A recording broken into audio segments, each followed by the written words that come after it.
All right. Good morning. Welcome to the Urban Heat R&B Talk on a Tuesday. My name is Steve Gooseby. In the studio with Rich Sports, we're going to talk about a lot of things in sports today. Matter of fact, we're going to start out with sports, but I want to welcome my special guest in studio with me for the first time, but the second time with the Urban Heat. Get up for City Councilor Flynn. Hey, Steve, great to be with you. And okay, wait a minute. Why am we getting this feedback here? Give me 1 second there. Let's see. It's usually something on my end. I think that did it. Yep, we're all set, Steve. Say something, Ed. Hey, Steve, it's good to be with you, my friend. There we go. I'm the engineer of the year now. All right. How you doing, man? I'm doing good. It's Happy New Year to everybody. It's great to be here. Some great sports over the weekend. Oh, man. I love the Patriots, but I also love college sports as well, and love college basketball, and I love watching the women's college basketball too. Yeah, I love women's college now too. It's on another level now. They play great defense. They're passing the ball. They're giving it 100%. I really love the sport. Yeah. Let's talk sports since we, Patriots. I'm sure you watched the game. I watched the game with my son, and he's a real Patriots nut. So yeah, I'm not into it like he is, but he knows every player in every position. Yeah, that was a good game, and like all the so-called experts picked Texans to win that game because of their defense, and their defense is solid. It is solid, but it really reminds me of even back in 2001 in those early years, right, when Belichick was coaching, how everybody always picked the other teams, but we seem to always come out on top. You know what I'm saying, Rich? Well, Steve, you know what? I'm realizing now, I'm listening to these guys talk. Yeah, they're playing with a little chip on their shoulder. Yeah, because everybody's been talking about the easy schedule, and that's just the NFL. If you finish last place, you play a last place schedule the next season, and what happens is your strength of schedule is not as difficult. But at the end of the day, these are professional teams that you're going against. Yeah, and right now, we're one game away from the Super Bowl. Strength of schedule has nothing to do with anything. This time of year, it's all about playing the best teams. And listen, right now, Steve, I'm kind of still shocked after a 4-13 season last year that we're one game away from the Super Bowl right now. Listen, I wouldn't have called it, but did you hear what Cardi B had to say? No, what did she say? There's no excuse. I don't want to hear no excuse. These niggas will put their ass off to be here, okay? We done play almost every team. Almost every team. And this shit ain't no easy way out. It's work. My niggas go to work at 6 a.m. and get out at 7. Listen. And keep on working. 6 days a week. And listen. What's crazy? Ain't no fucking shortcut. Listen, I'd rather listen to her than Taylor Swift. Well, I was getting ready to say, Steve, we got Cardi B in New England, and Kansas City has Taylor Swift. Okay, hey, let's roll, man. Let's get to the Super Bowl, man. Let's make it happen. It's going to be a great game next week. And you know what I think the Patriots' strength is their coaching staff, but the team is working together as a team. Yeah, and it's no individuals. It's about doing what's best for the team, making those sacrifices, giving it 100%. I like it when they don't have big stars or big names on a team. It's just everyone working hard, doing their job. That does make a difference. It makes a difference. It does make Rich, a difference. Yeah. Well, Ed, when you said the coaching staff, a lot of people don't realize this. You have Mike Vrabel, ex-player, ex-coach. Same thing with Josh McDaniels, ex-coach in a couple of different teams. We also have Ben McDougal. Mm-hmm. We have Doug Marrone. These are all ex-head coaches on our team. We have the most experienced coaching staff in the league. This is why I personally think this team came together so quick, plus the personnel moves in the offseason, the free agents, and our draft class was really good. People are not paying attention, but all our rookies are actually contributing to this team. I got to give Bob Kraft credit.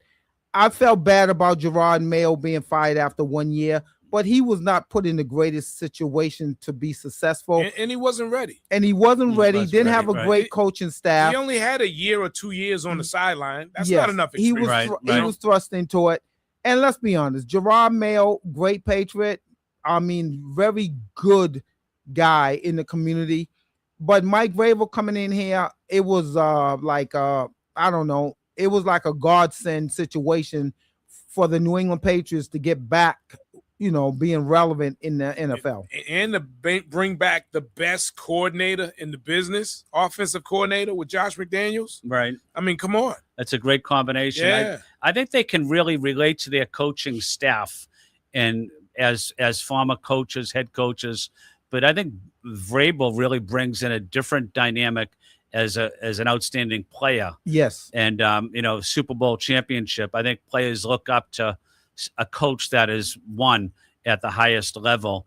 And I think Vrabel has a good way about him where he's bringing people on the team with him and not yelling at people, not being overly aggressive, but working as a team, making sure everyone's doing their part. I think he understands that from being a former player. Yeah, exactly. And one of the things I watched that he brings to this whole coaching staff that would not, like I said before, the experience. Vrabel's won 3 Super Bowls as a player.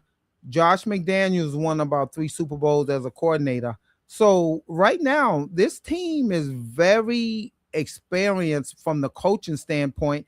And you know what? The players didn't look like they were overwhelmed being in the playoffs. Mm-hmm. Yeah. And the other thing, too, you mentioned not having the big names. Just like when Belichick was here in the beginning, we didn't have the big names, but we drafted players, and we created the big names. Like Deion Branch was not Deion Branch until he got on the Patriots. David Gibbons, Troy Brown. None of those guys were considered big names. Yeah. And it's the same thing with this team. Like, to me, if you ask me, Keyshawn Boutte, he's a dog. Even last year with Gerard Mayo, I thought he was a great receiver. What's our slot guy? Pop Douglas. Well, Steve, if you think about it, we hadn't heard from Pop Douglas in about 4 or 5 weeks. Wasn't he? He was hurt, right? No, he wasn't hurt. Oh, okay. But Steve, look what happened Sunday. First touchdown. Give him that little short pass right over the middle. Yeah. Get him in space. He scores a touchdown. Yeah. But that's the dynamics of this team.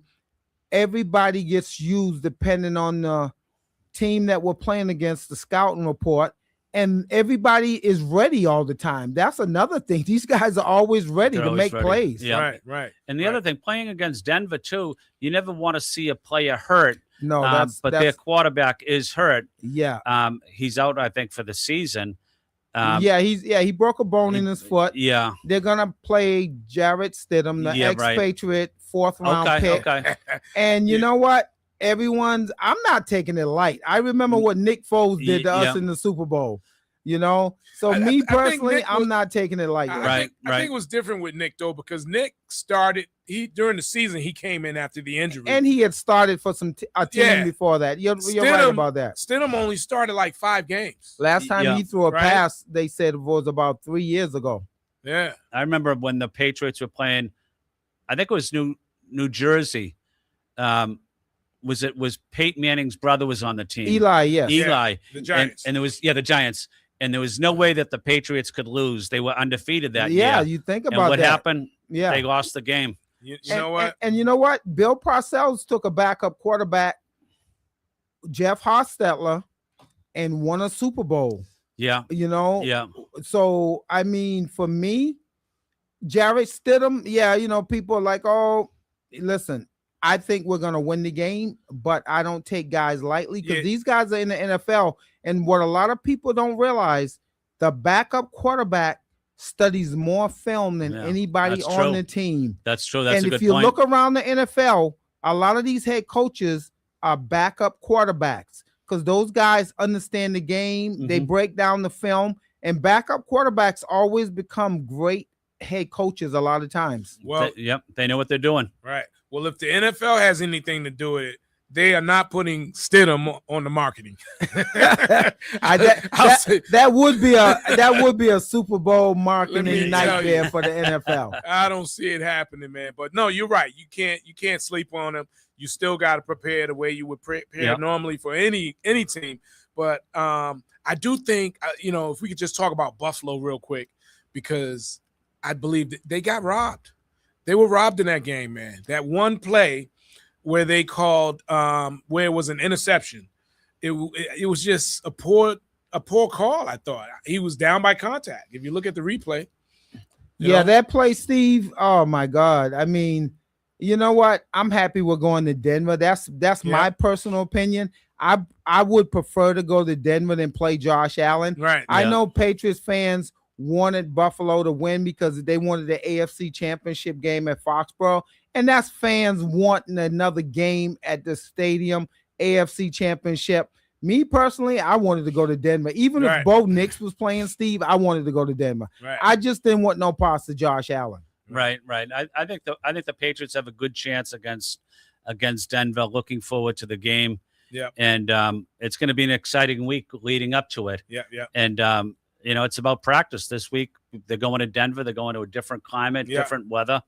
And practice is going to be critical this week. Well, they'll probably get there a couple of weeks ahead. I mean, a couple of days ahead. Yeah. Because, from what I hear, athletes, they always have you have to adjust to that high altitude. That's exactly been known for years with athletes up there. Yep. That's exactly right. All right. One more thing about sports, and then we'll move on to politics real quick. Did you hear the rumor about Belichick? Yeah, Steve, man. Buffalo, possibly. I've been watching the airwaves, man. No. Yeah, the airwaves are kind of heating up. That Bill Belichick might get a call from Buffalo. Okay. I think that'll be a great move. Yeah, the airwaves are heating up right now. That Belichick might get a call and get an interview from the Buffalo Bills, which would really be funny. Imagine Belichick going against the Patriots 2 times a year. Oh my God. Yeah, he's more of a head coach than a college a pro coach than a college coach.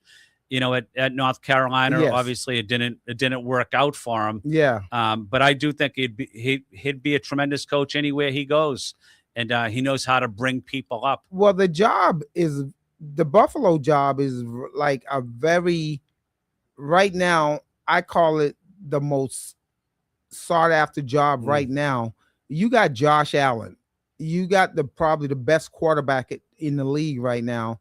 And any coach. And you just can't put anybody in that spot. Yeah, that's right. Buffalo wants a championship. Yeah, right. I kind of feel bad for the people of Buffalo, actually. Right. They call them what is it, Steve? The Buffalo Mafia out there? Yeah. I mean, think about it. That team went to the Super Bowl 4 times in the 90s and lost.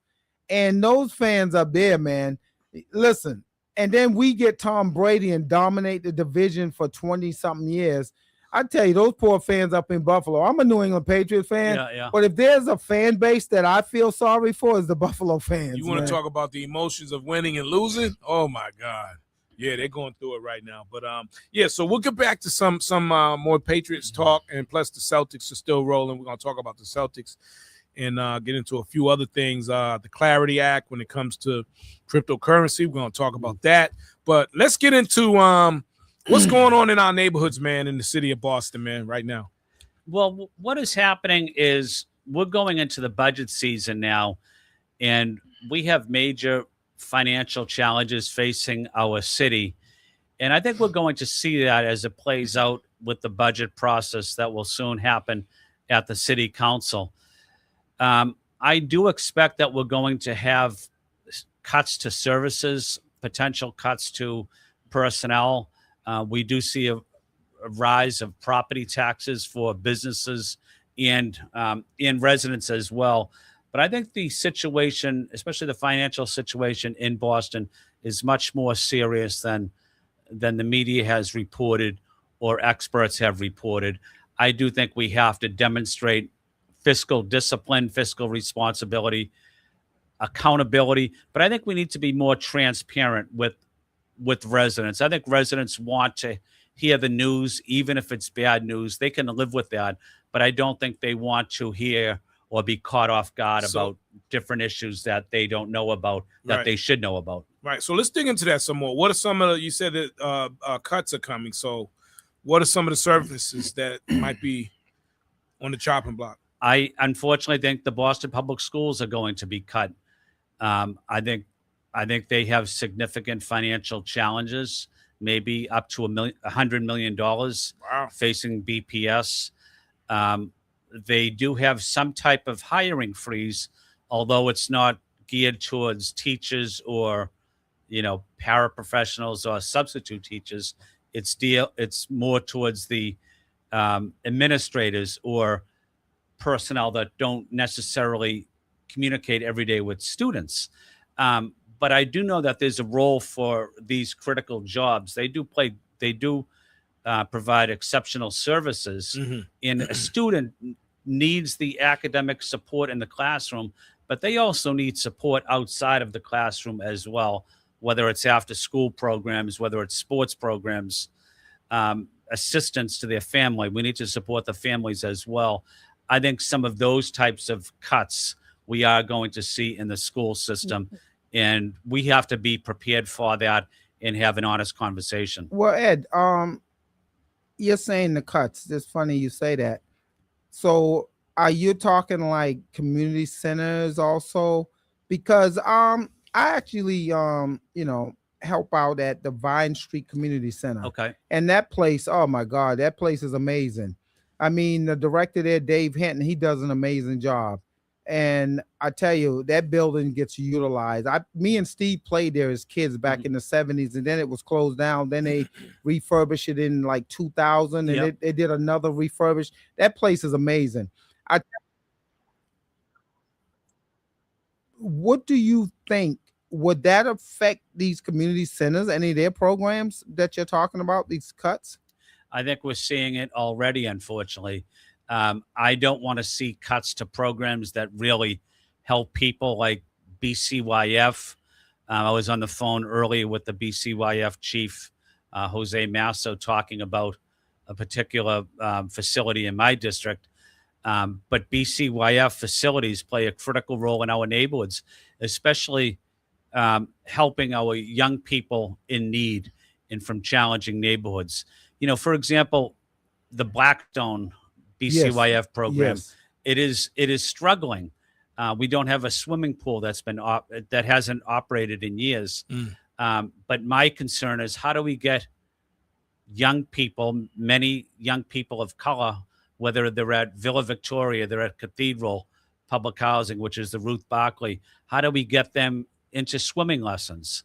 I think we need to ensure every young person in Boston knows how to swim, and swimming lessons at BCYF facilities are critical. But we have to have an honest discussion about what is going to be cut in the city. We have to be transparent, but we have to be upfront with residents, explaining to them what is going to get cut and what we have to do as a city to work together, to respect each other, and to support each other, especially during these challenging times. Well, at the Mason swimming pool, Vine Street goes there, and the kids go there during the summer. That place gets utilized very well. It does. So I mean, in the inner city, the young Black kids do love to swim. They do. Those kids go there, and I see how they love to go swimming in the summertime. That's important. So what's stopping the Blackstone pool from being used? Is it just funding? Well, the Blackstone pool has been not operating for years. It's an old building. In the structure of the building, they only can fix the pool if they need to put significant money into it. And there's plans to tear down the current Blackstone school and rebuild it. That's in their project and their planning. But the Blackstone pool can't be fixed unless there's a new school built. Oh, I got you. Okay. But my main point is, I represent the South End. I want to see South End and Roxbury kids having access to swimming lessons, just like any kid from West Roxbury or Beacon Hill or Back Bay would have access to swimming lessons. Yeah. That's a critical skill, a critical exercise that everybody needs to know. Oh, most definitely. Like I said, me and Steve, we grew up together, and we used to go to the Mason swimming pool back. What was that? Early 70s, Steve, to mid 70s. I remember the Mason. We used to swim there all the time. Yeah, we would and play baseball across the street from there. And play baseball, and they're doing that park over. Is that part of the city program that also? Is, right. Yeah, they're doing a fabulous job. Renovating that park over there. I'm glad to see there's some things going on that's keeping the kids busy. But like you said, when you make cuts, the kids do suffer. And I think it's on a national level because, I mean, our current president he seemed like he's threatening every blue city with cuts. You know, that seems to be the way you get at the governors and the mayors in the blue cities. You know, you're threatening to make cuts to programs, you know? I think you're exactly right. And I think that's a major issue. We are facing federal cuts to so many programs, but we are getting federal cuts to BPS and probably to other public safety related support. We're getting cuts from the federal government for climate resiliency projects, infrastructure projects. They are having a major impact on how Boston will prepare for this upcoming budget and what our spending priorities will be. But we don't have a friend in the White House that is supportive of urban America or supportive of cities like Boston or New York or Chicago. But we need to acknowledge that, but we need to prepare and be fiscally disciplined and responsible, knowing we're having significant federal cuts. The federal ARPA funds, which were funds that were given to cities and states during COVID to address the pandemic, those funds are all over now, but we can't rely on those funds. Some of those funds Boston had went to support salaries for different city employees, such as emergency management that play a critical role, or transportation planners. But those funds should not have been used for salaries, in my opinion. And we're going to have to decide at the City of Boston Emergency Management how we fill those salaries, that we can't use that federal funds any longer because simply we don't have it, or we don't have the federal funds for transportation planning. Will this cause raising property tax and taxes in the city? It will. Yeah, it will. Which they've already done with residential, but that's right. Residential taxes have went up significantly. Right. So with all that being said, we know those cuts are coming, and we got to prepare for it. So in regards to the kids, how is this going to affect them? What's the solution to, as far as preparing for what's about to come? It's a great question, Stephen. I think it's making sure everyone does their part, including our nonprofits, our colleges and universities, and hospitals, to support youth in Boston. And sports is a critical venue that we need to continue and to support. Athletics for young people in our city, but also the academic support is critical as well. I think these colleges and universities and hospitals and business community need to have better partnerships, strategic partnerships with the City of Boston on academics, job training, support, to ensure that our young people, whether they're in public schools or in private schools, have the opportunity to get after school programs, to get tutoring, food access. We want to make sure every family, when you're studying for your homework at night, you can't study if your stomach is growling and you don't have any food in your belly, including your mother and father or your guardian. So food access is a critical issue in support of our youth, and we need to make sure that that is a top priority as well. Exercise, support, health, mental health counseling for our youth is also important. We need to ensure that our youth have every opportunity to be successful, to live healthy lives, to live positive lives, and to become a good citizen. And we want to give them the tools. And during challenging times, it's about working together to ensure that we do that, but respecting differences as well.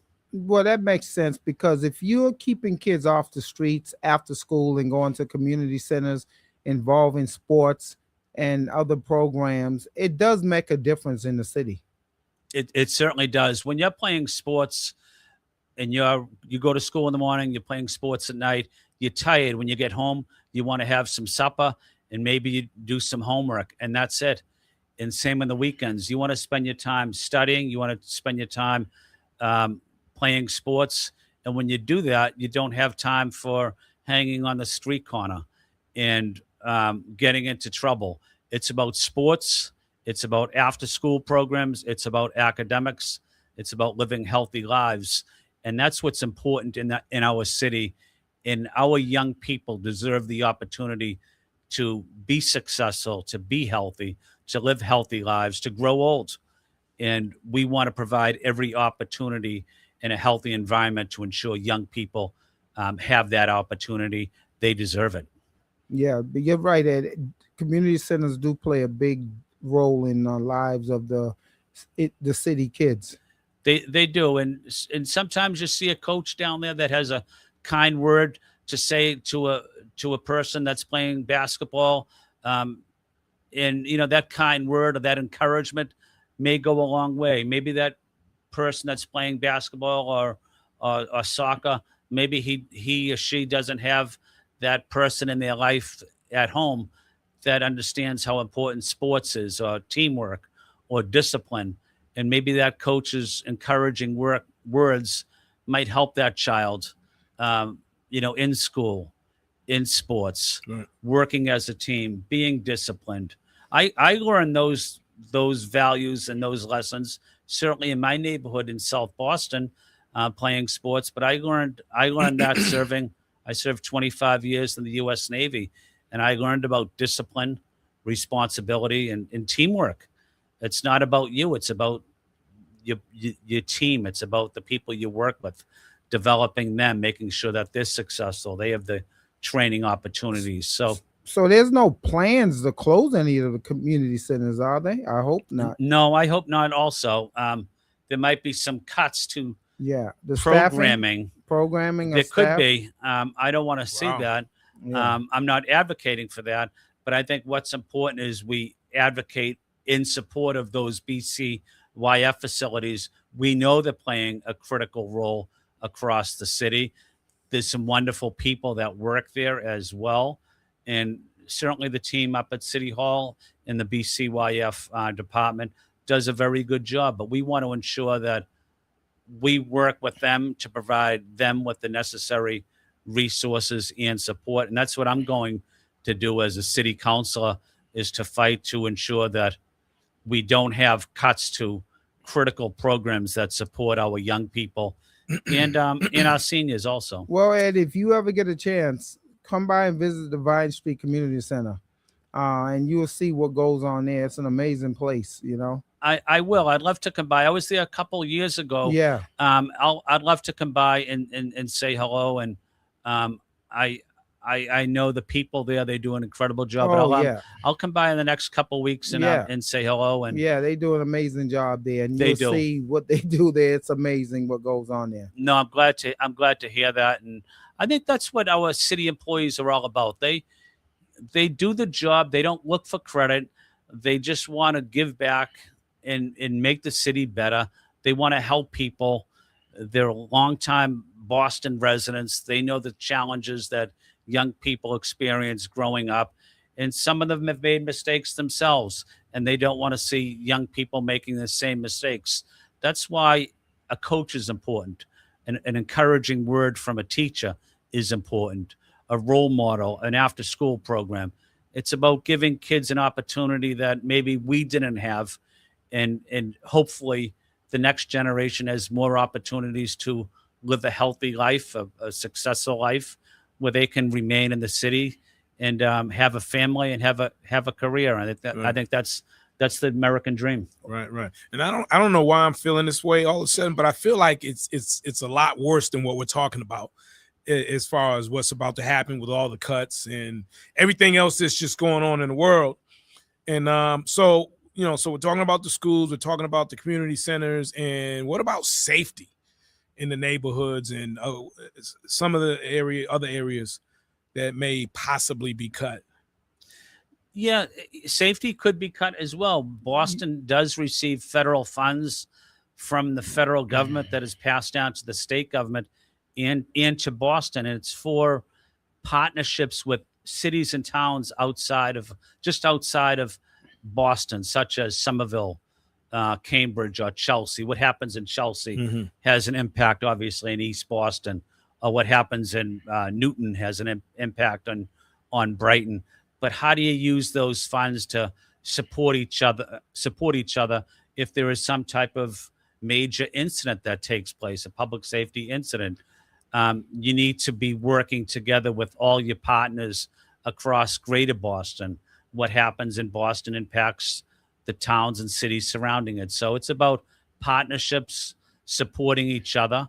And I think Boston also has an opportunity as the capital city to support other cities and towns with public safety support. I think that's our job, and that's a critical part of public safety. But I do expect we're going to see some of these cuts in public safety, and I'm going to fight to get them and to support the funds that we desperately need, because I know they work and these partnerships work. And I think it's reckless for the federal government to be cutting funds for cities and towns across Massachusetts. Well, Ed, this current administration that's running the country, I mean, who don't know when you hear the threats that funding is going to be stopped to all the blue cities, the mayors? As you know, you're a politician. You've seen the battle that's going on around the country with this current administration, with all the mayors. They think there's this, I don't know, there's just thing that the perception that the blue city mayors love crime, or the police commissioners. So and there's been a threat of cutting public funding to these cities. That helps nobody if you do something like that. And like Steve just said about safety, you start cutting funding, you're cutting the police forces. You need as many police out on the street as possible, in inner cities. So, I mean, when you're threatening to cut funding, that just makes things worse. It does. It makes things worse. And also, we still need those same support, those same partnerships. So the question is, how do we fund that particular partnership without federal money or without city money? Because partnerships work, and it's about building trust, building relationships. Community policing works, listening to residents, respecting residents.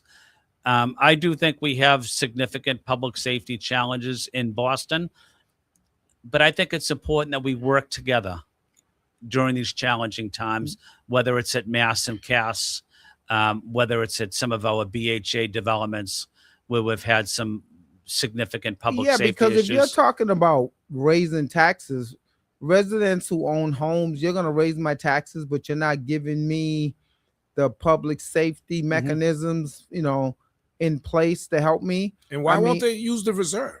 Because I hear there's a reserve. Why aren't they? There is a reserve. Some of that money was used previously for support of housing programs, but some of that money also, I think you're right, Steve, could be used for other opportunities as well, with serious increases in property taxes and cuts to city services and cuts from the federal government. Is there an opportunity to use some of that reserve money to fill in where those cuts were made? I think it's a great point. And I mean, if you're really for the people, yeah, you know what I mean? I mean, the money's there. Why not use it? That's what it's there for. Right. You're definitely right. We want to make sure that those cuts that do take place are backfilled. Yeah. And can we use that reserve fund to support programs that are needed, such as swimming lessons, such as basketball programs, or after-school programs, music programs, tutoring programs. We can't cut those programs. If we cut those programs, we have a student that is not getting those services. We're not preparing that student to be a successful student as he or she grows older, gets into high school. They're without music programs. They're without various tutoring in math. And know what happens when they're applying to college? They're competing with kids from Wellesley or Cambridge or Arlington. Yeah. And we know those towns have after-school programs and tutoring and math and science. We should be doing the same. That's why we can't cut critical services and programs for young people across the city. Right. Question, Ed.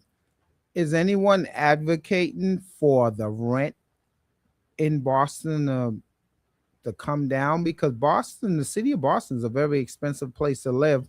And, you know, I see a lot of empty lots still. I'm like, these lots should probably go where you should put apartment buildings on these lots. They give it more apartment buildings so maybe the rent could come down.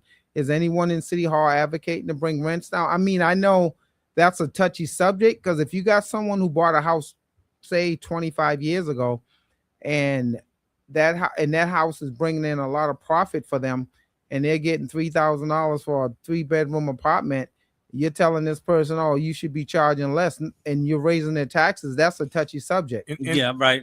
That's right. Yeah, and let me just say too, and they've already changed the law on how realtors get paid in terms of commissions. And that's right. And I've never seen so many for rent signs up in my life. And I've been in real estate since the early 2000s. So yeah, I mean, I'm with Rich on that. You know, I felt like the whole time that it wasn't about taking the money from the realtor. It's about, you know, making these places more affordable for people to live in. Right. And you know, a 1-bedroom.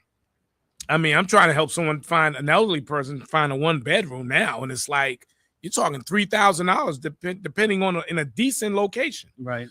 That's crazy. Yeah, and for someone that's on a fixed income, you know, that $3,000 a month is a lot of money. And then if they're renting the apartment and the taxes go up on the homeowner, well, the homeowner, unfortunately, is going to increase the rent. That's the challenge I have on rent control or rent stabilization, is if we do implement rent control or rent stabilization, there is a proposal on the state ballot this year on that issue. But when we do, if it is implemented, does that mean that the homeowner can only charge a certain amount, and also his or her property taxes are going up as well? So homeowners do deserve an opportunity to make a profit and to be successful. We don't want to penalize homeowners, but we also want to ensure that Boston's a city for everybody, especially for working class families. So I think there is a balance.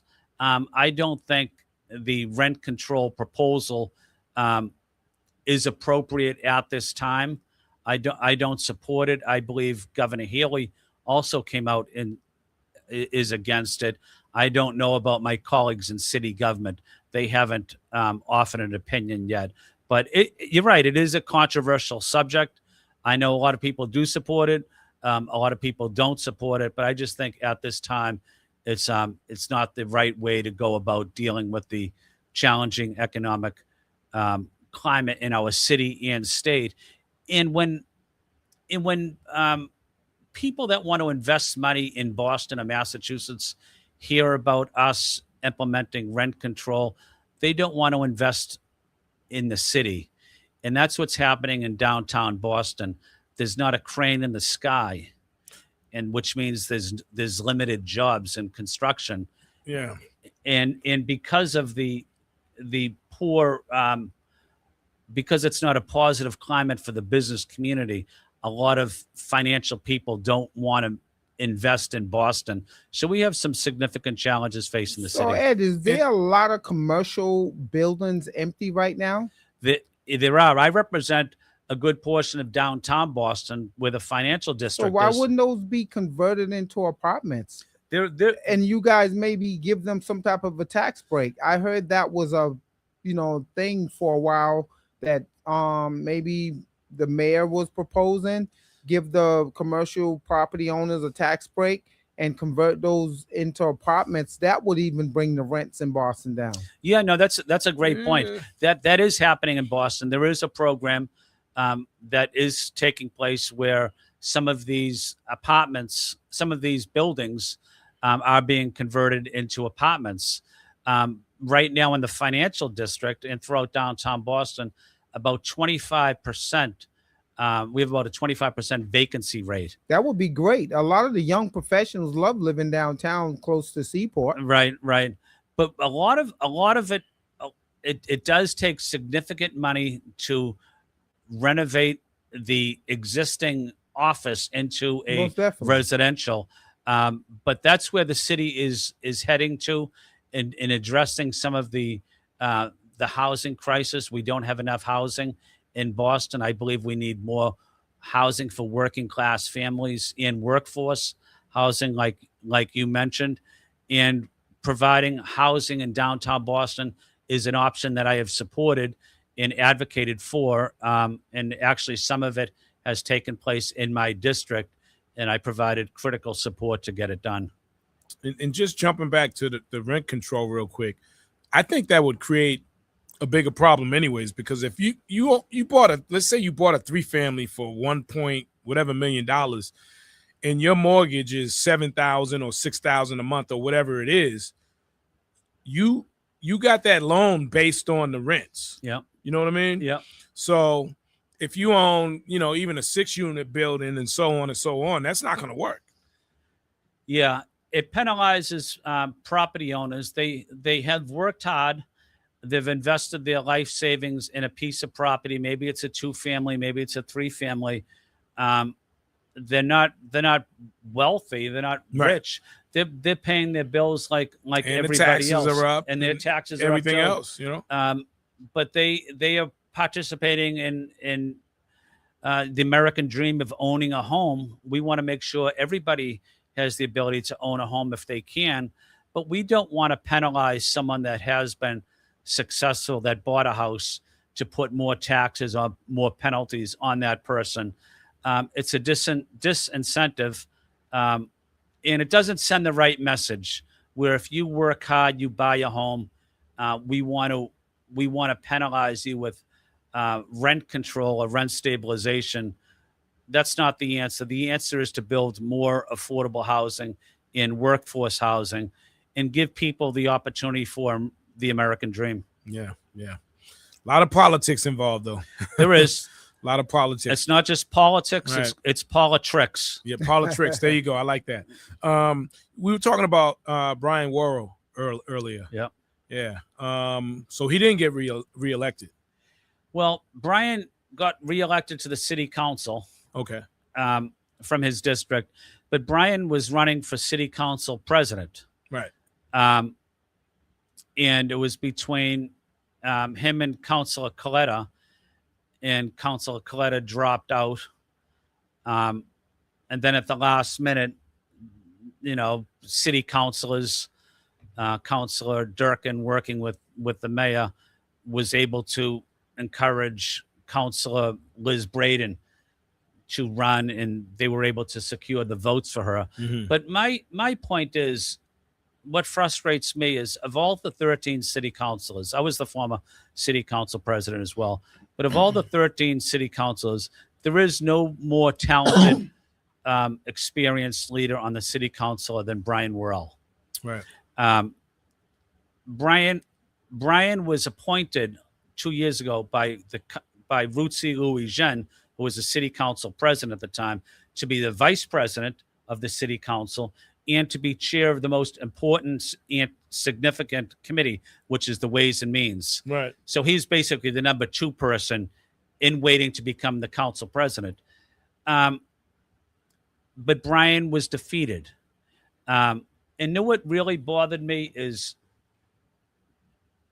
a couple of things. I nominated Brian. I voted for Brian. but 3 out of 4 of the city councilors of color did not vote for Brian. Councilor Julia Mejia did. But why do you think they didn't vote for him? Well, I think they were intimidated, and they wanted to politics. They wanted to support the mayor's candidate. But there was a extremely well-qualified leader, a person of color, a black man, earned the job. No one was giving it to him. No one was giving Brian the job. He earned that, in my opinion, and it was taken away from him at the last minute. And people say, well, that's the body. You guys, there's 12 of you, or there's 13 of you. You guys make the decision.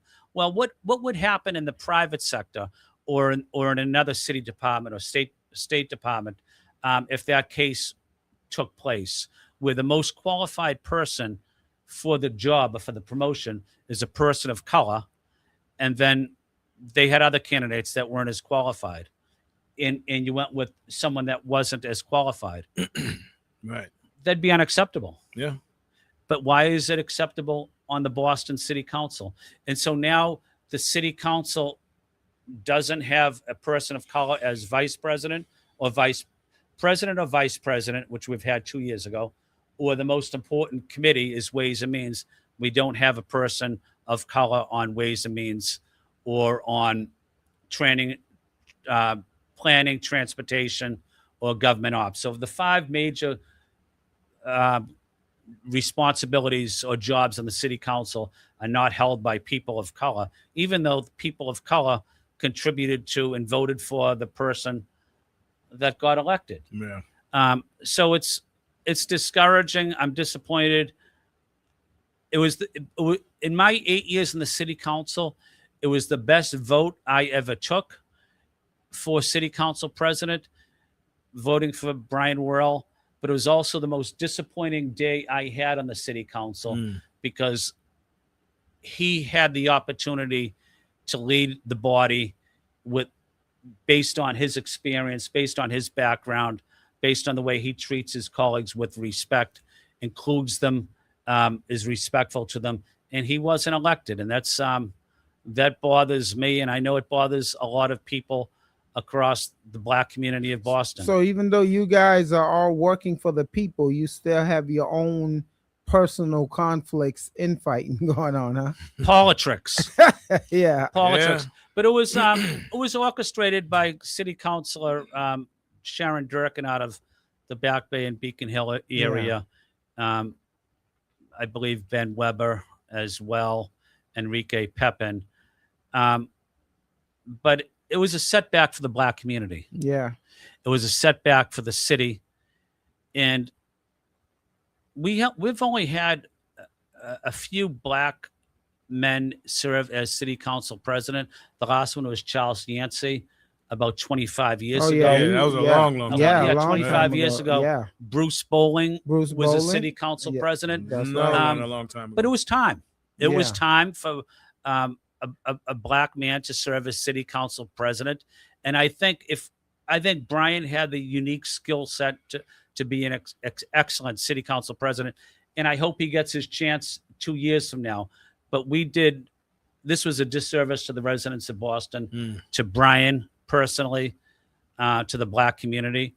And I know it's controversial to say it, and I know people don't like me saying it, but it's a setback for the black community. Is there anything the community could have done?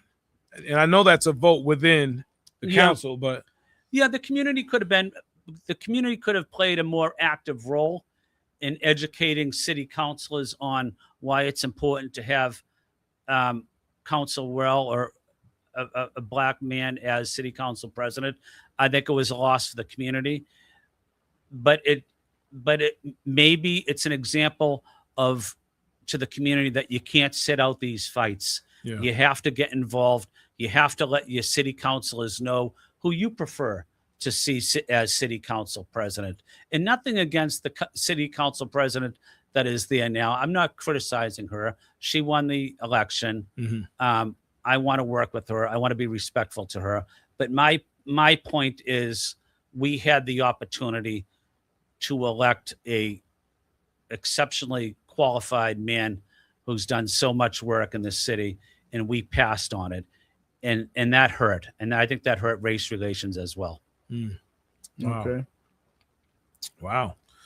Yes. Sitting down here with City Councilor Ed Flynn here. You're welcome to join the conversation, 617-238-7111. If you got any questions while he's here, we're just talking politics and politics on the Urban Heat here. And Steve, I understand people will disagree with me. Yeah. I know what I said is controversial. Yeah. But that's what I believe. Mm-hmm. And I don't like to tell people something that I don't believe in just so that they agree with me. But I know I do get pushback from a lot of people when I do speak very bluntly like that, but that's just how I feel. Right. Right. And there's nothing wrong with that. Yeah. So again, just to backpedal a little bit, we got a lot of cuts coming. We're talking about cuts in the schools, possibly a lot of the community centers, safety. And what about the fire department? Yeah. Would there be any cuts coming to the fire department?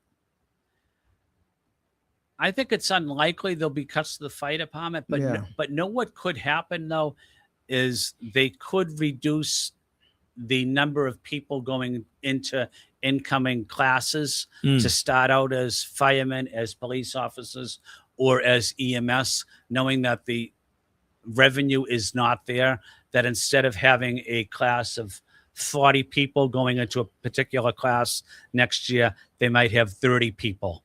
So, okay, gotcha. So that in a way that that is a cut. You know, the reason why I'm asking some of these questions, because Steve can remember this back in the 80s, Proposition 2.5. Yeah. I mean, that thing was awful for the city of Boston. I remember firehouses closing down, community centers, our own Orchard Park Community Center, where me and Steve grew up playing as kids in the 70s. That was closed down for a number of years. And I mean, that proposition, was that a federal cut back then? Proposition 2.5 in the 80s? No, that was state. Oh, that was state. That was state. And when my father got elected mayor in 83, he came in 84. Firehouses were closed. Police stations were closed. And community centers. Teachers were laid off. That's right. Boston was dealing with the terrible environment at the time. He had to raise revenue to open police stations. We had a community center in Orchard Park. Me as a teenager, me and Steve played there in the 70s. They opened in 1974, the Orchard Park Community Center. Yep. And in the early 80s, when they Proposition 2.5 hit, I remember being like 17, 18 years old. We didn't even have a place to play basketball. Right. The community center was actually boarded up. Okay. And it was a terrible thing where in the winter times, we had no place to go. You had no place to play? We'd play basketball in the summertime, outside, but in the wintertime, we had no place to play basketball for several years until they finally opened that center in Orchard Park back up. Yep. And it was utilized right away, but that was a terrible time in Boston for youth centers. It certainly was. And a lot of our city departments were still under federal receivership. And I'm gonna tell you, and not sorry to cut you off. That's okay. It created a lot of crime in the city back then. I can remember it. There was a lot of crime that started a serious crime wave in the city of Boston back in the mid 80s. That's right. Because no one had no place to go but on the street corners. It took Boston a while to reopen BCYF centers, youth centers, to rehire school teachers, open up fire stations, police stations. There were a lot of cuts. I'm just hoping we're not going down a road like that now, I agree with you. My number one priority is ensuring that our young people have the resources to be successful, to be healthy, especially during these challenging economic times. Yes. We do have to be fiscally disciplined, but we don't need the number of city employees working at City Hall, working on policy or working on civic engagement. We need to ensure that the money is spent in our neighborhoods, in our communities, helping our kids. Because, Ed, this is my way of looking at it. You can't take away programs, put kids out on the street. They get in trouble. Crime goes up. And now you have the federal government talking about sending in National Guards after you created a problem. Right. You take away resources, crime goes up. Now you want to send in the National Guards. Right. Why don't you just take the resources, the money that you're going to spend on stuff like National Guards or whoever you want to send in, put that money into the communities, you know, for the young people. That's the future. Politics. Yeah. Politics. Yeah. You know? Yeah, they say a budget is a reflection of your values. And when we have this budget come out from the mayor and the city council, we'll review it. We have to fight for services and programs for young people. That should be our top priority, supporting our youth. They're our future here in Boston. We need to support them with access to programs, but also so that they can live healthy lives, productive lives, and get into a career so that they have an education, whether it's high school or college or vocational training. Get into a career where they can support their family and work hard and hopefully buy a home and contribute to society. That's what the American dream is all about. But our young people need the opportunity to be healthy and successful, and that's the role of city government. And what about the elderly? The elderly have been here in this city for the longest period of time, and they've been here through good times and bad times, and we need to support them during these challenging times with tax relief plans. I know Senator Nick Collins has a lot of good tax relief programs, but also a lot of our elderly are dealing with food access issues. They're looking at it. I saw a woman at my corner store. She had a Campbell soup, and she was looking at it. And I said to her, what are you looking at the Campbell soup for? And she said, oh, I'm looking at the price. And I said, why are you looking at the price? She said it went up 20 cents. Well, for me, 20 cents, that's not an issue. But for that woman, that was determining whether she was going to buy that can of soup or not. Yeah. So, and Campbell soup has always been cheap. Yeah, it's always been cheap. And it's probably cheaper now with the fake meat thing they had going on recently. But wow, Campbell soup went up, huh? Yeah, but it's an example, though, that this economy is having a major impact on our seniors. Yeah. And when their property taxes are raised, they're deciding which soup is cheaper, if they're able to afford their prescription drugs, how they're going to get to their doctor's appointment. Do they have enough money for the MBTA, their Charlie card? So it's about supporting our seniors as well. Yeah. Oh, most definitely. That makes a big difference. It does. Like you said, when you go in the grocery store, you're definitely watching what's the price of things. I mean, I used to just go in the grocery store and throw stuff in the cart. Yeah, right. But now you look at things. Not anymore. Like beef. Yeah. I don't know when the last time I had a piece of beef. I'm not a big beef person anyway. Yeah. But when I looked at the price of some beef in the supermarket, it was like $32 for a piece of steak. I'm like, you know what? It might be a while before I eat some steak. Yeah. Listen, I don't eat steak like that anyways, but you know, when I see crazy prices like that, I'm all set. Right. I'm all set. I'll change how I eat, or I'll change into something else. Most definitely. If it was something I liked a lot, you know. Know who's doing great work is our nonprofits throughout our city, whether it's in Hyde Park or Mattapan or Roxbury or South Boston. But they're providing a lot of families and seniors in need. Oh, there's a lot of food pantries that give out food. Yeah. I mean, even down at the Vine Street Community Center, there's a church across the street every Friday at 12 o'clock. Okay. They're giving away food, boxes of food. And I mean, people are taking advantage of it. Yeah. So there's several food pantries around the city. And you know what? I want to give a shout out to whoever's donating this food, that's helping people. There's a place over in Chelsea that I saw when the SNAP benefits was cut. I mean, that place was giving people food. People underestimate the value of people with food in this country. Right. It's easy for the current administration to get on television and say there's fraud going on here, there's fraud here, there's fraud here. I mean, okay, you're going to get fraud anywhere in the country, but you don't penalize everyone in the country for that. You don't penalize everybody. So, I mean, people have to eat. I mean, it's expensive to put groceries on the table. Even if you're a middle-class person that has a good income, by the time you pay rent, other bills, car repairs, gas, it's a tough time even for a middle-class person. Yeah, the heating bill. You see how cold it is outside, and people have to turn up their heat to stay warm. Their heating bill is going up. Their electrical bill is going up. And no one's making any more money. No one's making any more money. No one's getting an 8% pay raise. Yeah.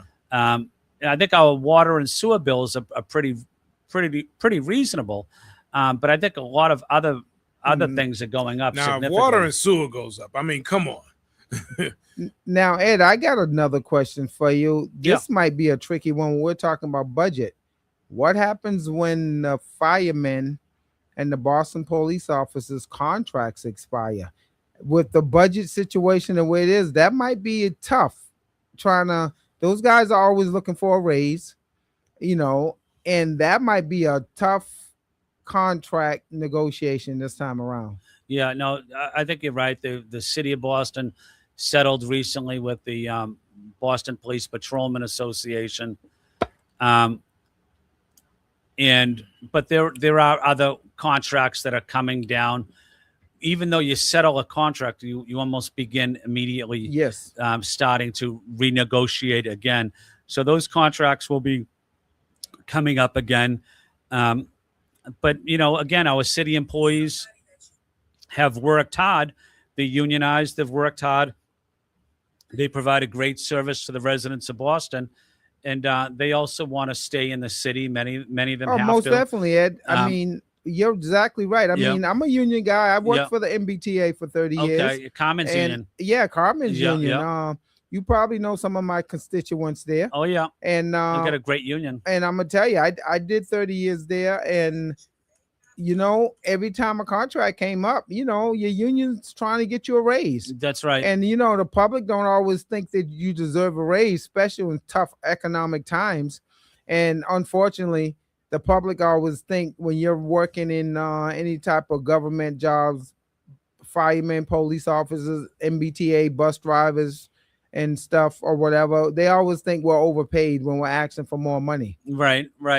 Well, I always advocate too when the city of Boston has an opportunity to increase COLAs, cost of living, for city retirees or state retirees. I do think our city retirees, state retirees do deserve a cost of living because inflation is going up. The price of everything is going up in our city and our state, and giving our city or state workers, retirees, the opportunity. No one's wealthy. They just want to live with dignity in their retirement years, and I think that's what that's all about. Well, Ed, actually, a lot of people are actually working longer now. They are. They're putting off their Social Security. Yeah. Waiting longer to collect it. They're waiting longer to retire from their jobs. I mean, even this morning, I looked at the Bloomberg channel. Just because the threat of tariffs and other things, the stock market was down 700 points. Right. And and that affects people's 401ks. Right. When the stock market make drops like that, people who's getting ready to retire this year, when you get that big fluctuation in the stock market. So there's a lot going on in this country. I mean, I know you're on the local level, but it's on a national level.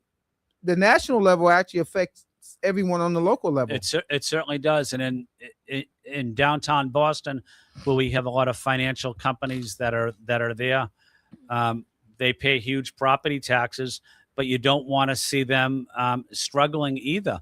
You want to see those companies successful.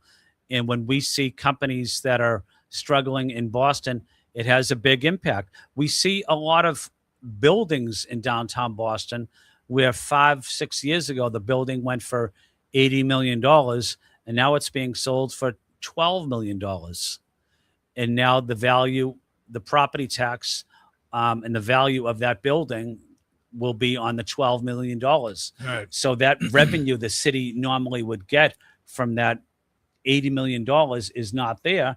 And also, we still have a 25% vacancy rate in many buildings throughout Boston.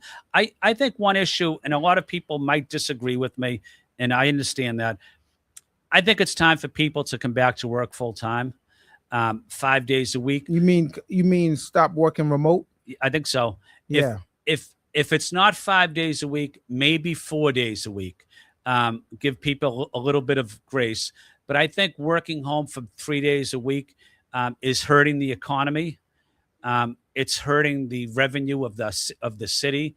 I don't think Boston can sustain that any longer. So it's basically almost like a trickle down effect for everyone. I think so. Because the domino effect. Yeah. That's what I was looking. Why? Because a person that's working from home 5 days a week, they're not coming out, they're not buying lunch, they're not spending money. So it hurts the whole revenue across the board. That's exactly right. And that company that they work for, they don't need all that square feet of office space any longer. Exactly. If their workers aren't working, why do you need these exclusive, prominent addresses in Boston? Yes, exactly. You guys know them: Federal Street, Yeah. Franklin Street, Milk Street, Congress Street. You don't necessarily need those prominent State Street, prominent addresses, because if no one's coming into the office, why are you paying that much money on rent at these beautiful buildings? That makes sense. Right. No, you're right. Yeah. Wow, that's a lot. That's a lot to unpack, and folks got to get ready, man. We talk. Rich and I often talk about the changes that are coming nationally in terms of jobs and AI, and sometimes we forget about what's happening here locally. So I'm glad you came in and kind of educated us on some of those cuts that might be happening. But I don't know. Is there anything folks can do at this point outside of just preparing, or I don't know? Yes, Steve and Rich, I think you guys were so accurate in explaining the impact these cuts have on regular families, everyday people they're not making a lot of money, but they're just trying to raise their family the best they can. Mm-hmm. But there is a role for residents to play, especially during this upcoming budget debate at the city council. It's important, as Rich was saying, talk to your city councilors about how important BCYF centers are. Let people know that you can't balance the budget on the backs of young people that need after school programs, that need to learn how to swim, that want to play sports, that want tutoring programs. They need tutoring programs. Those are the programs that we need to advocate for. But there are going to be cuts. Mm-hmm. But you want to advocate for what's important to you, what's important to your neighborhood, what's important to your family. And I think that's supporting our youth in our city.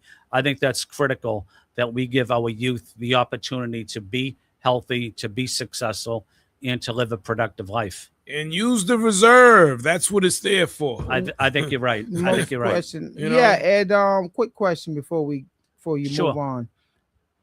Are we allowing outside like private entities, like foreign money, to buy up commercial property in Boston?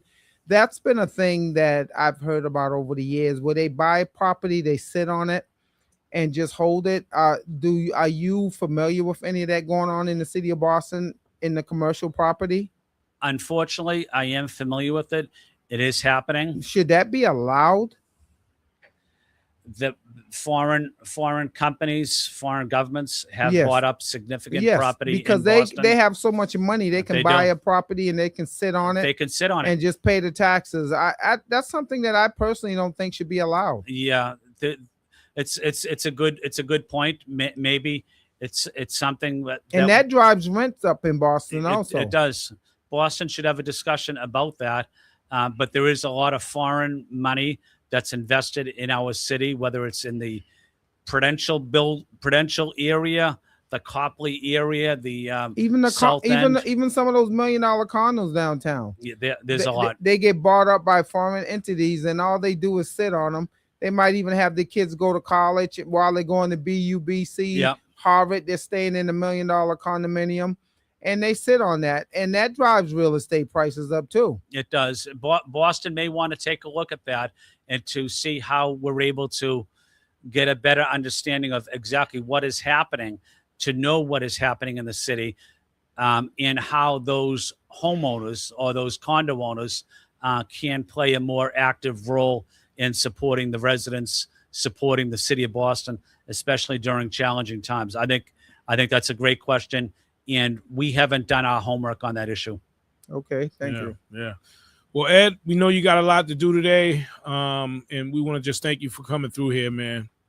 And yeah, we got a lot of work to do. I hope they do use that reserve, and hopefully people have enough information to go make a little bit of noise so that we can prevent some of these cuts.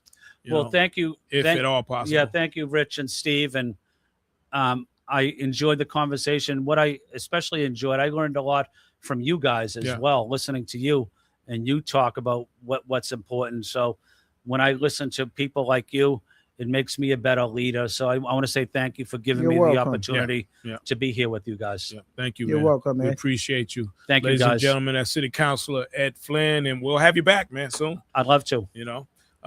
Give us a few minutes, or give me a few minutes. I'll be right back, and we will continue the conversation. We're going to talk some more sports.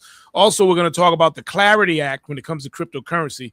A lot of folks been saying, Steve, you don't talk about crypto anymore. Well, we're going to get into that in a few minutes, all right? Give me a sec, and we'll be right back.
All right, we back. Urban Heat, Steve Gooseby here, R&B Talk. On a Tuesday, we switched it to Tuesdays, y'all, because I figured stuff happens over the weekend, man. I don't want to wait to Thursday to talk about it. It becomes old news by then. But anyways, before we get into sports, want to talk a little bit about crypto, Rich. So the Clarity Act, which is a very big deal. It's a law that is supposed to come into place for cryptocurrency. It was supposed to happen last year, but then the government shut down. It did not happen. So last Thursday was supposed to be the date the law supposedly passed. But what happened was the banks, right? The banks do not like, or better yet, what they did was they put into that act, whereas you cannot make yield on your stable coins. In other words, you can't leverage your stable coins to get paid interest off of your money. And so the banks don't want that. And the reason why they don't want that is the same reason why they don't want you owning cryptocurrency, because they want all the money. You know what I mean? So right now, you put your money in the bank, they give you 0.000 whatever percent back on your money, which is nothing. They take your money, they lend it out, and they earn all kinds of interest on your money, and they want it to stay that way. With cryptocurrency and with stable coins, you don't really need the banks. You can take that money and you can leverage it. You can get loans off it. You can earn all kinds of yield on that money, and they don't want us to earn yield off of our money if you happen to be an owner of cryptocurrency. So what it comes down to, Steve, the banks want to keep making money, but don't want to let the little guy make any money. They don't want the little guy to make money at all. And that's a major sticking point. So the guy, I can't remember his name, that the CEO of Coinbase, Coinbase is also being traded on Wall Street. It's a crypto exchange. And he doesn't agree with it. And neither do I. I think that, it's one of those things where people have made a lot of money off of crypto already. And with the law being put into place, it's supposed to give the banks clarity on what they can do and what they cannot do. And that's just one of the sticking points. And one of the things they want to be able to do, they want to be able to continue to make money off of our money, whether it's the dollar or whether it's cryptocurrency. And they don't want us to earn. It's like you taking your money and getting yield off of the money you have in the bank. You know what I mean? So that's one of the biggest sticking points. They just don't want you to earn more money on your money at all. It's a system, and that's the way it's been over the years, and they just want it to stay that way. So if you own, it's not a good day right now. I do believe the act will pass, and I can't see them passing it in making it that way, especially Trump when he owns. He's got his own crypto and all kinds of reserves for that being backed by the U.S. dollar. I don't see it happening. But the fact that they stopped it and slowed it down, it wasn't a good day for people who own cryptocurrency last week anyways. But it should happen. I believe it will. If it doesn't, I think what will happen is a lot of people are going to just leave the country and just go do it somewhere else, and they'll earn their yield somewhere else outside of the country, So that's the Clarity Act for you. All right.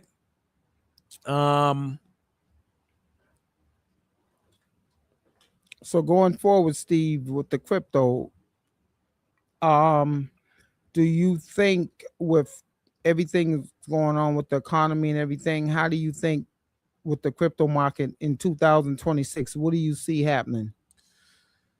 I mean, I see the Clarity Act passing eventually at some point, probably, early February, if not sooner. That will pass, and it will be something that's acceptable. The banks won't be happy, Economy wise, I don't think that's going to have a major effect on crypto.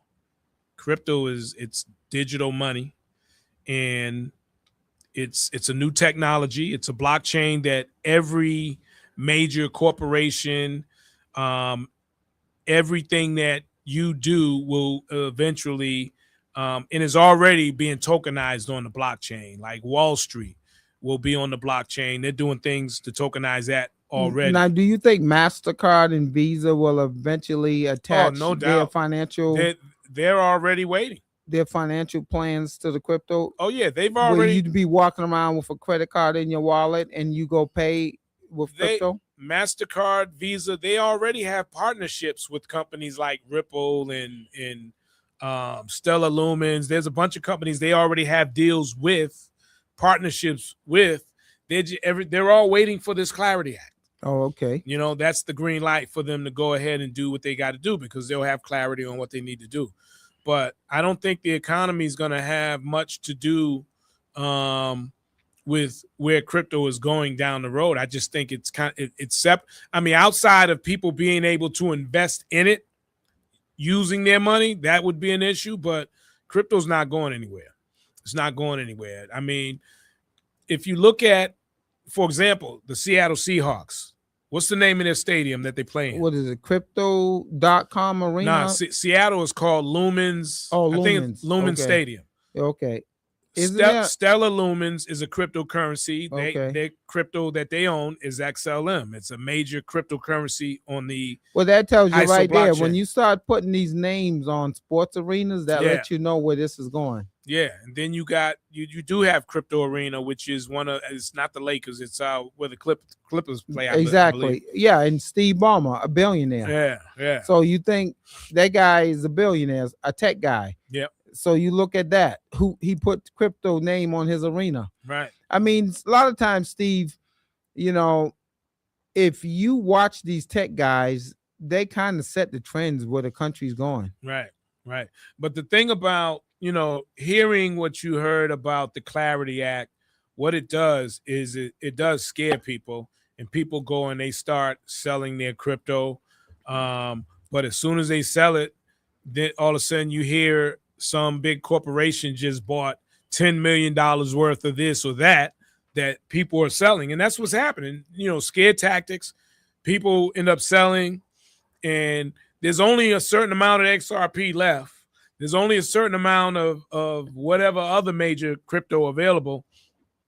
And so what happens, they buy it all up, and soon they get you right where they want you. Sounds like the real estate market. When the real estate market crash, you got the big investors come up and buy everything when it's low. Yeah, same thing with crypto. But so that's the deal with the Clarity Act. Again, big banks doing everything they can to stop the Clarity Act from passing unless it passes in their favor, which is they don't want you to earn any yield on your crypto at all. Because they want you to do business with them where they earn all the yield from you putting your money in there and giving you back a couple of pennies. That's what they want. I'm against it, man. I'm about making bread. So, nah, hell no. Yeah, let's talk some more football, man. Before we get out of here, man. Oh, man, Steve. Those New England Patriots. First of all, last night, national championship college football game. Yep. Oh, great game. Indiana University won their first national title. Right. They beat the University of Miami, who's a traditional football power. I mean, you had all the big names at this game. You had Ray Lewis, who attended Miami. I saw that. Michael Irving. You had Tom Brady there, the owner of a big game. The owner of the Raiders. They were there because the quarterback, Mendoza, is probably going to be the number 1 draft pick. But, Steve, I mean, that was a great game last night. Yeah. I mean, Indiana, that basketball school that they're famous for, they're now a football school. And, Steve, the way they did it, they beat Alabama, traditional football power, Oregon, another traditional football power, and you beat Miami. Steve, do you know the University of Miami was the losingest college football team in the history of college football? There were 200 games under 500. They turned this thing around. I mean, it's Steve, honestly, being a football fan, college football, pro football, it's still hard for me to believe the University of Indiana. It doesn't even sound right that they're the national champs. Right. I mean, the coach did a great job. I mean, that team came together last year, Steve. They only lost 2 games last year. Right. This year they went 16-0. Oh, by the way, they also beat Ohio State in the Big Ten championship. So it was great. It was a great weekend, 2 days of football. Then our New England Patriots, 1 game away from the Super Bowl. Hard to believe, Steve, after going 4-13 last year. Right. And I tell you, again, like you said earlier, man, you don't want to count your ducks early, and you don't want to take Stidham lightly, but I feel like the NFL, as much as I love football, listen, I'm just going to say it. I love football. I love the game. I know where you're going, Steve. Go ahead, man. I still believe, man. I don't want to say it's the extent of wrestling yet, but some of these games, man, the refs have the control to make it go whatever way they want. Well, Steve, let's just say, for example, the Bills game with Denver, the Bills got robbed. Oh man, that call was awful. Yeah, that was awful. the wide receiver hit the ground and had possession of the ball. Right. Then the cornerback rolls over, takes the ball away from him. That call, I don't know how it went that way. I don't even think it was a 50-50 call. Some people say, well, it was 50-50. I don't think so. I thought it was an easy call. When you're on the ground, you're down by contact. How can he take the ball from him and they say it's an interception where, I mean, he actually bent down and pulled the ball away from him. Yes, exactly.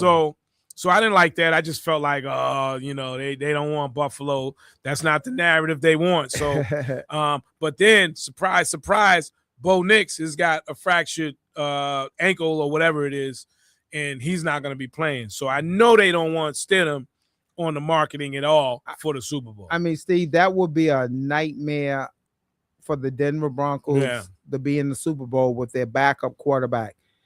I mean, it's happened before. And then if he goes down, who's behind him? I mean, it's happened with Jeff Hostetler and the Giants. But the thing with that How long ago was that? That was back in, I believe, the 90s with Jeff Hostetler and the Giants. But the quarterback was kind of injured early in the year, so he took over mid-season. Right. Same thing with Nick Foles. Nick Foles took over for the Eagles back in 2017 when they beat the Patriots. And Nick Foles was trash talking too. Yeah. Oh, yeah. I was gonna bring that up, Steve. He's been doing a little trash talking. So you heard about that, huh, Steve? Yeah. You won a Super Bowl. You beat. I went to that Super Bowl too, man. Yeah. I was there, man. I was disappointed. And Cooks was in that game. Ironically enough, I know Cooks got concussed after he caught the ball over the middle. After he caught the ball, he was out of the game. We missed him in that game too. I know. You're right about that. And we probably would have won with him in the game because he was schooling whoever was on him. Well, Steve, you know, I hate to blame Bill Belichick, but when you don't play your second best cornerback in that game, Malcolm Butler, I still believe Bill Belichick cost us that Super Bowl. Because they picked on the Patriots' whole other side of the field and then go at Stephon Gilmore. And I don't think – I think we'll ever find out why he didn't play that game? Because I'm surprised we haven't found out even today. Well, Steve, a couple of years ago, if you remember, Bill Belichick brought Malcolm Butler back in here and had him in training camp. And rumor was it – I got some NFL sources that's been around the NFL. They told me Bill Belichick brought Malcolm Butler back for training camp and gave him a little bonus money, which you get money when you get cut. And he also brought him back so he can get his health insurance. So he kind of threw Malcolm Butler a little bone. So Malcolm Butler probably won't talk about the reason why he never played in that Super Bowl. Yeah, because to this day, he still says he don't know why, but he knows why. Well, you got to throw a little bone. Came back. Was you out partying the night before? Did you mess with one of the wives? What was it? It had to be something like that. Yeah, I'm telling you, man. Yeah. And even if he was out partying, man, okay, you don't start him and you maybe sit him for a quarter. If that. I think what will happen, Steve, one of these days, one of the Patriots players will probably come out and talk about it. Steve, it takes a few years for some of this stuff to come out sometime. Right. It does. It takes a few years. It does. But what do you think, Steve, about these rumors that Bill Belichick might be heading to Buffalo? I like it. And I know a lot of people, especially the haters. Listen, man, I like to call things for what they are. You can say what you want. If you don't like Belichick, whatever. Listen, people still want to say it was Tom Brady. Let's use this as an example right now. Is it Drake May? Or is it Vrabel?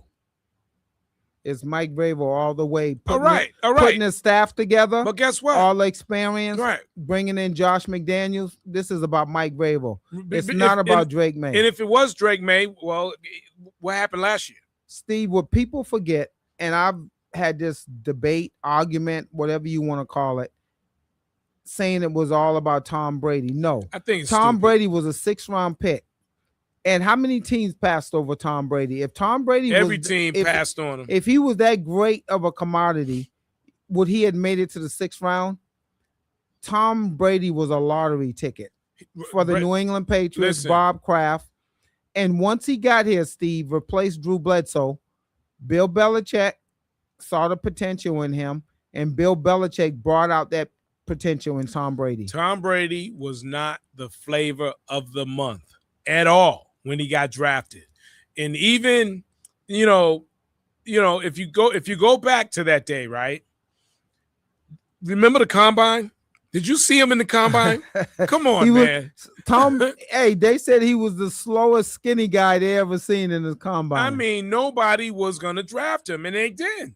Well, Steve, the first 3 Super Bowls, if you remember, just think back around the NFL, and I watch ESPN, I watch all these guys, the football heads talking on TV. Even after 3 Super Bowl wins, they were still calling Tom Brady a game manager. And back then, Steve, we had a great defense. Ty Law, Rodney Harrison, Willie McGinnis, Mike Vrabel, you name it, Richard Seymour. Those guys, Corey Dillon, they carried Brady for those first 3 Super Bowls. Here's the thing that was great about Brady. Brady was very smart. Brady was Brock Purdy. He understood defenses, and he was a coach on the field. But he was not that when he first started. He didn't become the Tom Brady we know until 2000. What was that? 2007. I want to say Belichick made him who he was. He learned from the best, most definitely. And he was very smart, which is one of the things Belichick liked to do when he draft players. He wants smart, intelligent players. He don't want anyone that can't think on the fly or can't learn all the plays. Ocho Cinco, when he came in, people want to wonder why he wasn't great. Well, Steve, you ever notice Belichick didn't give Brady any type of compliments or accolades until after he was gone? Mm-hmm. While you're playing for Bill Belichick really does not. He didn't do it with any accolade. He didn't do that to anyone. Right. He don't want you to think that you're ever bigger than the team. Mm-hmm. But Belichick ending up in Buffalo, Steve. Oh my God! Imagine the New England Patriots with Drake May, Mike Vrabel, and this team back as a contender. I hope they do give him the job, Steve. I hope they give him the job because he'll have a quarterback, and he'll fix their defense. Steve, imagine the storyline every season. Bill Belichick facing the New England Patriots twice a year. That's a great storyline, and it'll be a fight. It'll be a good fight. I'm telling you, man. It'll be a great fight. I hope they do hire him as a coach. I hope they do. That would be great. I hope they do. That would be great. And I was gonna say, like, all these teams firing all these coaches, like, who are you gonna replace these guys with?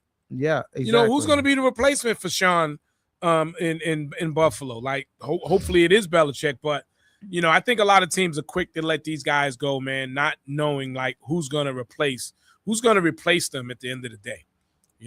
I think a lot of it is on Josh Allen too. Oh, most definitely. Well, Steve, Josh Allen basically cost his team that game. If you look at his turnovers that cost his team the points, especially the one before halftime, where he's running down the field, there was about 14 seconds left. Well, you should have probably been kneeling the ball down and go into halftime.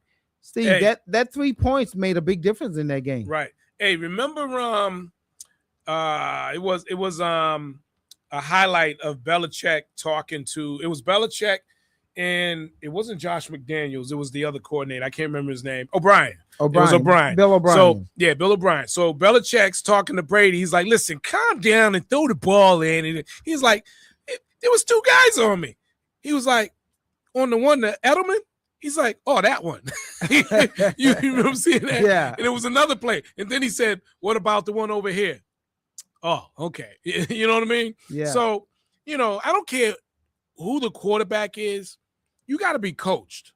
And right. And I think that might be one of the things too Josh Allen lacks, because now we played against all the best quarterbacks from Peyton Manning, my guy in KC, and we beat Patrick Mahomes, Russell Wilson, and we beat all of those guys, right? Ben Roethlisberger. They're beatable.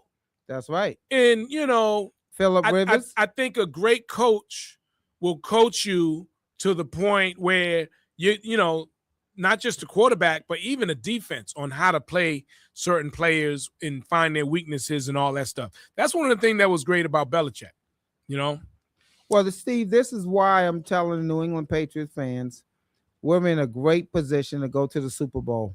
but let's go in there and treat Jarrett Stidham like he's the number one quarterback in the NFL. You know what? And I think Mike Vrabel would personally. I think Mike Vrabel would personally keep these guys even keel. I don't think this team is getting overconfident. I think he's going to keep them even keel going into this AFC Championship game on Sunday. Right. Yeah. He definitely will, man. That's going to be a big game. And now, did you watch the Chicago game? Oh my God! You know what, Steve?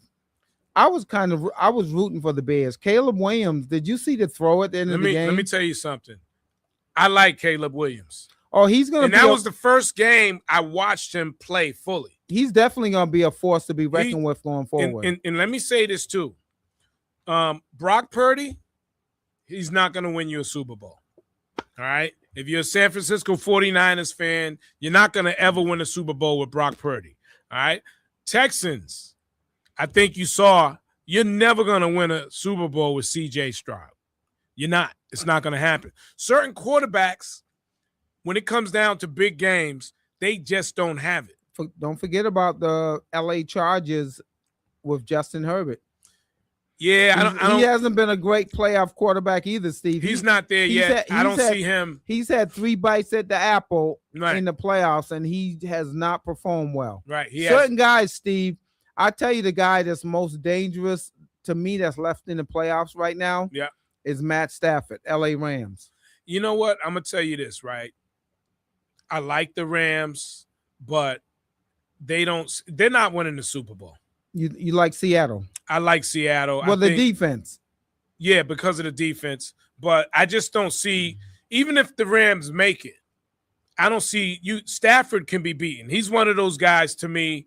I don't want to compare him to Josh Allen. I just don't think. I think they play it too close all the time. Yeah, they do play it close. They do play some close. And they don't win it convincingly. No. So I'm not scared of them. If you remember the Super Bowl where they beat the Cincinnati Bengals, remember who saved them on that one? Aaron Donald.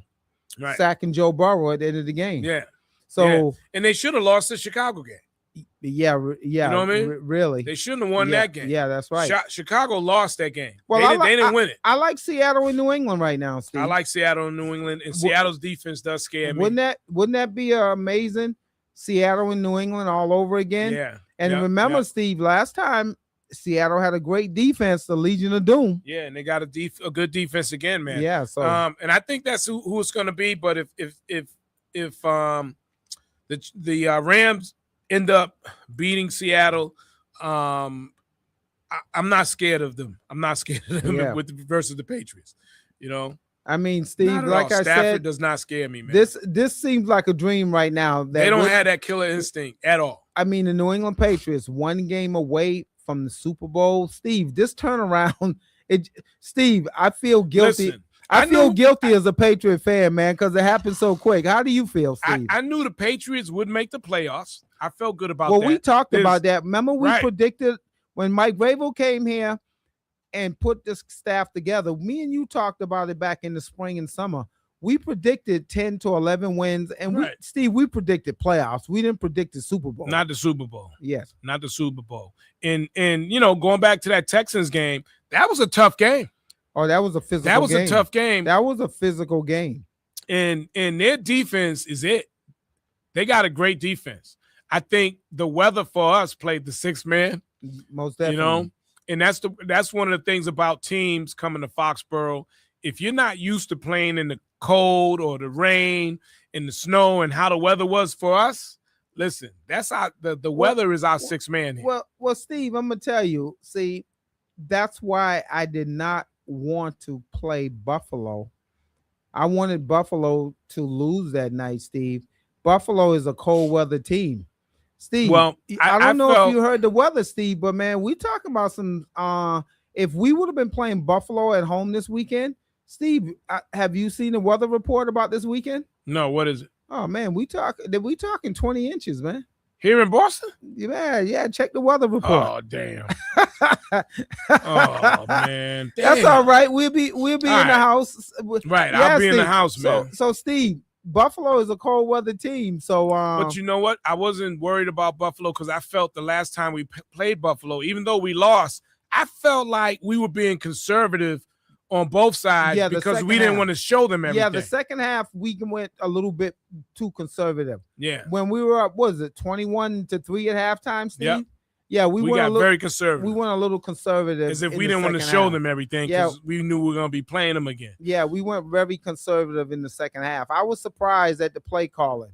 It seemed like we didn't really get to we wasn't that seemed like we just wasn't using our regular plays in the second half.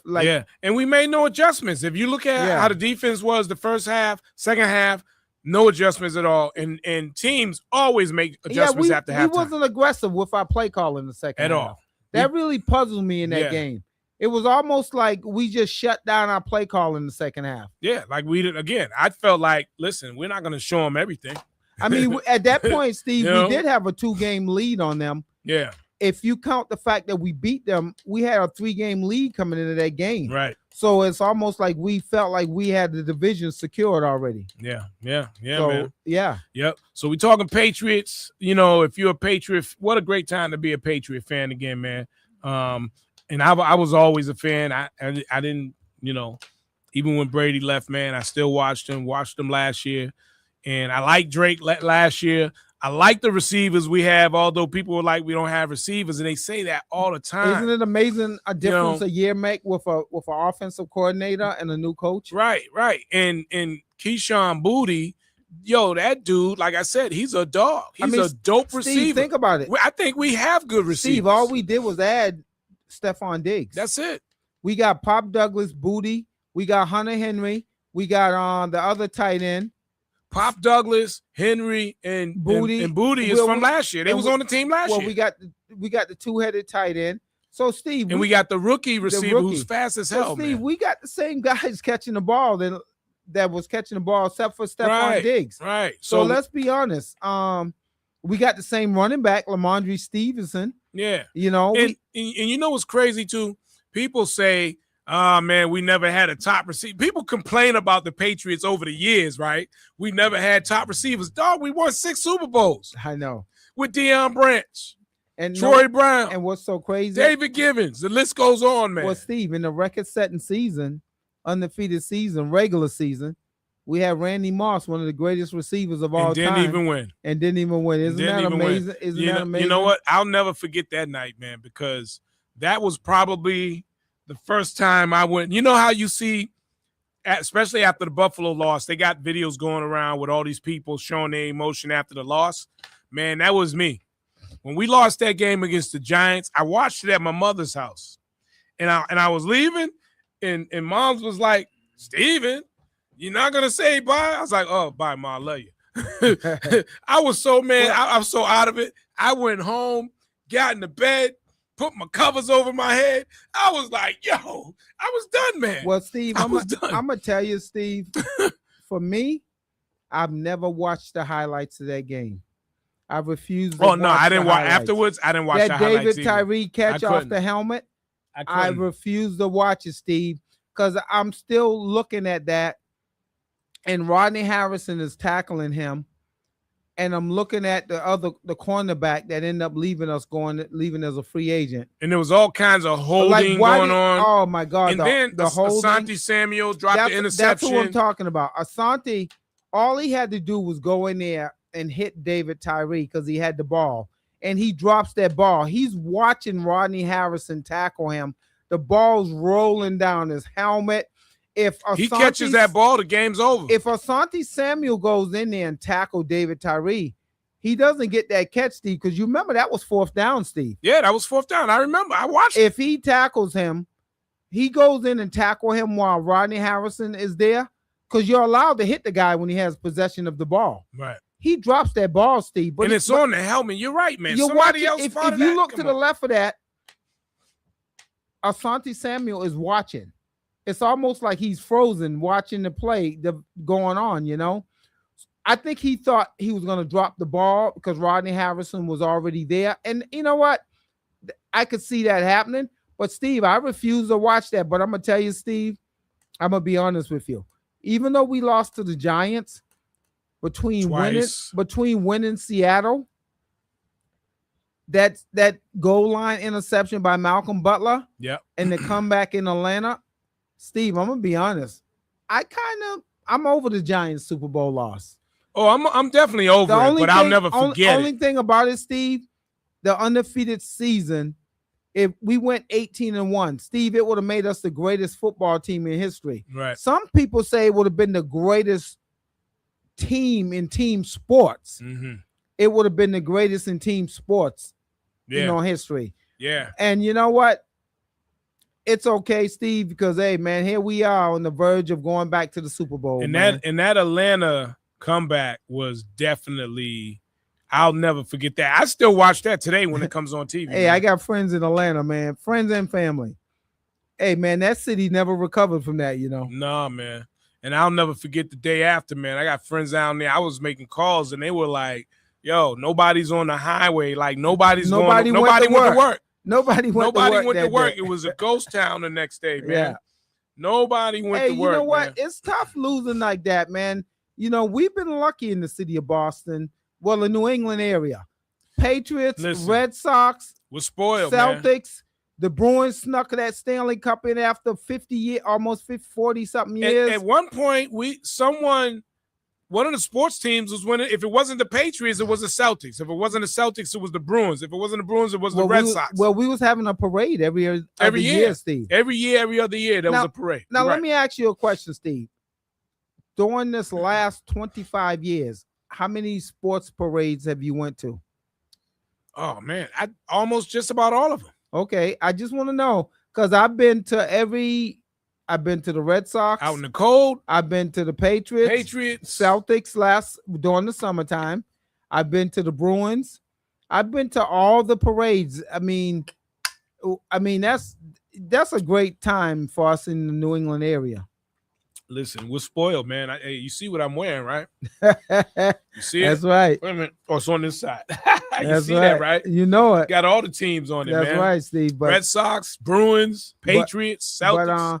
Oh, man, this weekend's going to be great, man. Yeah. From what I hear, Steve, we got some snow coming, man. Check your weather report. I heard we might have a northeaster coming this way. Don't say 20 inches, man. But I heard 20 inches. I heard the Cape getting 17 to 20. But I heard we're gonna get hit with a low. But Steve, it's that time of year, Yeah.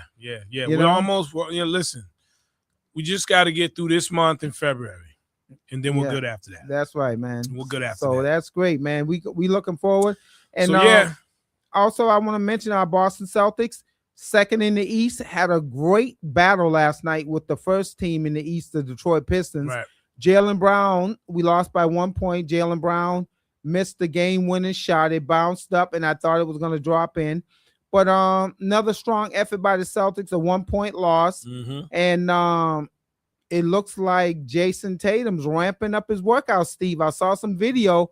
He's ramping them workouts up. Yeah, I saw a video where he just went in and he dunked it, grabbed the rim, pulled himself up, and looked like didn't look injured to me. And in some more NBA news, Steve, Jimmy Butler, the Warriors, they were on a nice little 5-6 game winning streak. Jimmy Butler tore his ACL last night. Oh, so that's what I saw. Yes, okay. 37 years old. I don't know, Steve. I was wondering what happened. I don't know how many 37-year-olds come back from ACLs. Yeah, well, that's it for Golden State then. Yeah, he tore his ACL.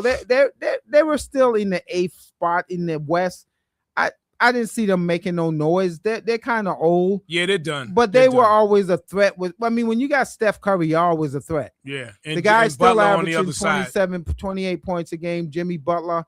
And tore his ACL last night. That's bad news for the Golden State Warriors, man. Wow. But I tell you, Steve, going forward, man, this NFL coaching carousel right now, man, it's crazy. Miami Dolphins hired a coach yesterday. I think his name is Halfley. He was the old Boston College coach a couple of years ago. He went to Green Bay as a defensive coordinator. That was a shocker. I thought they were going to try to get a more prominent big name coach in Miami, but they took the Green Bay defensive coordinator. And the old Cleveland Browns coach that was screwing Shedeur Sanders around. He's in Atlanta. He got hired in Atlanta. He's gonna get booed. I tell you. Yes. I'm tell you now. Yeah, exactly. They're gonna boo him in Atlanta. I know. Isn't that amazing? Of all places, Atlanta. Remember, I said that they're gonna boo him. Let them in Atlanta. It's kind of like New York when it comes to sports. Well, Steve, I thought that was a bad hire for Atlanta. I was shocked that they would do that, man. But why would you hire this guy? And that's where Deion, he played in Atlanta. Deion played for the Atlanta. Yeah. He played for the Atlanta Braves. And the Falcons. And then the Falcons. Yes, that's right, Steve. So listen. That was a shocker. I mean, I don't know, Atlanta, about that choice, Yeah. So I do hope that the Bills hire Bill Belichick. I do hope that happens. Well, his name's circulating, Steve. There's rumors that he that'll might be some great competition for the AFC East. Might have to take some trips to Buffalo. Pats in Buffalo. See what's going forward, Steve. Yeah, man. But hey, thanks again, Rich, man. Always a pleasure, Steve. Yes, indeed. All right, that's gonna do it for Tuesday. R&B Talk. We'll do it again next week. R&B vibes already rolling. Urban Heat. I don't wanna hit it one time, trying to make you mine. When I pick you up, girl, I'm good. Just shower me with your energy, girl. Get closer to my love. You ain't feeling this love, you got no